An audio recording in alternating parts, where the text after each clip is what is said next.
السلام علیکم ورحمۃ اللہ وبرکاتہ۔ وعلیکم السلام ورحمۃ اللہ وبرکاتہ۔ مجھے آپ سے ایک سوال پوچھنا تھا کہ جیسے مالا بار گولڈ ہے، جیسے گولڈ بناتے ہیں بچیوں کے لیے، تو ایسے مالا بار گولڈ میں ایک اسکیم ہے کہ آپ میرے یہاں پیسہ جمع کیجیے 11 مہینے تک، اور 11 مہینے کے بعد آپ کا جتنا پیسہ جمع ہوا ہے اس کا آپ زیور بنوا لیجیے، جس کو جتنا ہے اپنا جمع کر سکتے ہیں۔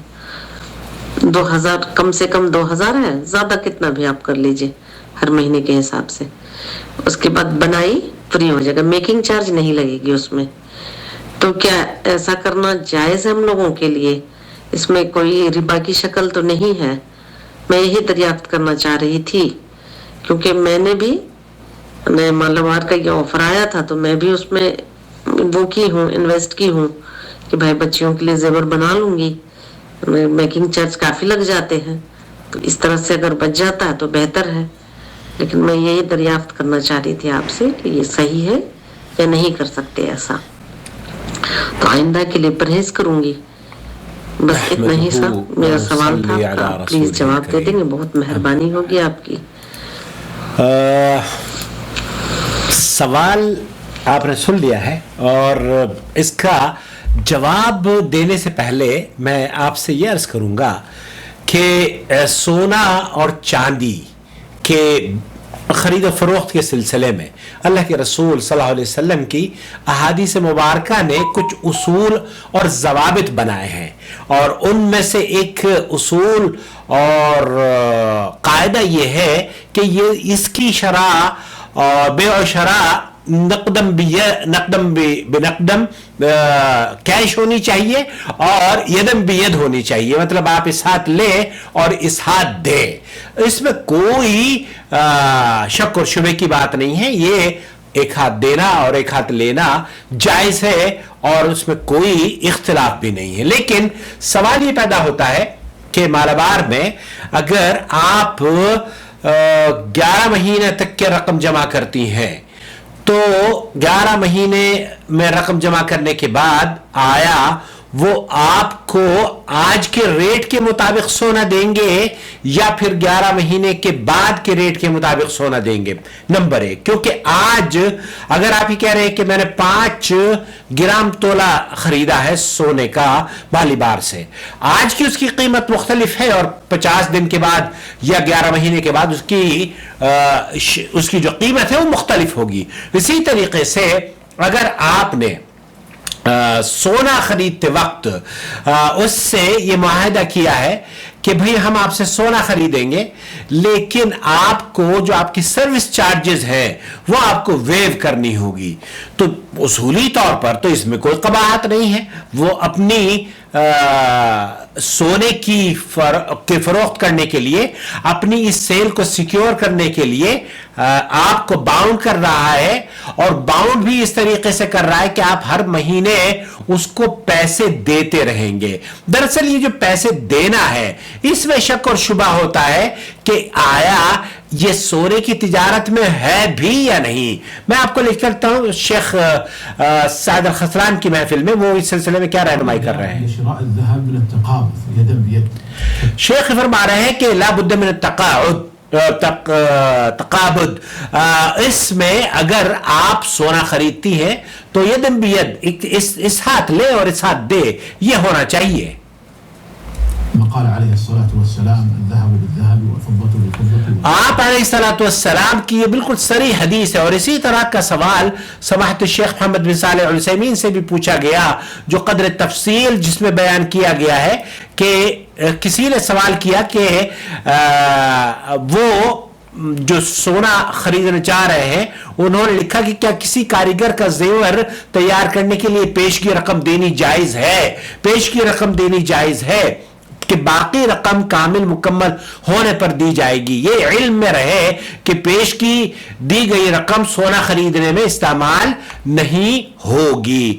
تو اس کا جواب سوال سے جو بات سمجھ میں آئی ہے وہ یہ کہ آپ اس کاریگر سے سونا خریدیں گے اور وہ اسے تیار کرے گا. اگر معاملہ اسی طرح ہے تو یہ جائز نہیں، بلکہ سونے کی قیمت رقم دینی اور اس ایک ہی مجلس میں سونا لینا واجب اور ضروری ہے، اور زیور تیار کرنے کی اجرت میں تاخیر کرنی جائز ہے. سمجھ رہے ہیں آپ بات کو کہ آپ سونا دیں، پیسے دیں اور سونا لے، یہ ایک ہی نشست میں ہونا چاہیے، یدن بید.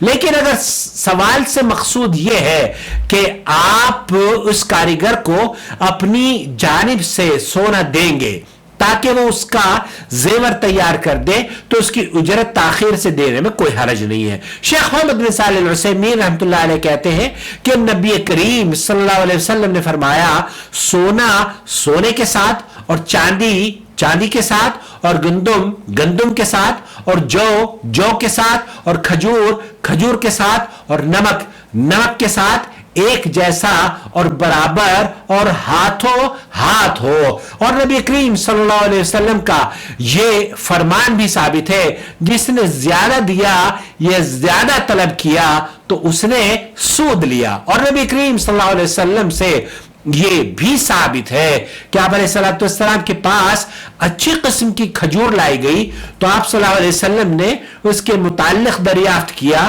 تو صحابہ اکرام نے عرض کیا ہم 2 سا کے بدلے 1 سا لیتے تھے اور 3 سا کے ساتھ 2 سا. تو رسول اکرم صلی اللہ علیہ وسلم نے اس کو واپس کرنے کا حکم دیا اور فرمایا یہ بعینی سود ہے. پھر رسول اکرم صلی اللہ علیہ وسلم نے ان کی رہنمائی کرتے ہوئے کہا کہ وہ ردی کھجور فروخت کریں اور پھر دراہم کے ساتھ اچھی کھجور خرید لیں. ان احادیث سے ہم یہ اخذ کر سکتے ہیں کہ سائل نے جو ذکر کیا ہے کہ سونے کے ساتھ تبدیل کرنا اور اسے تیار کرنے کی مزدوری زیادہ دینا یہ حرام ہے جائز نہیں ہے، اور یہ سود کے زمرے میں آتا ہے جس سے نبی کریم صلی اللہ علیہ وسلم نے منع فرمایا ہے.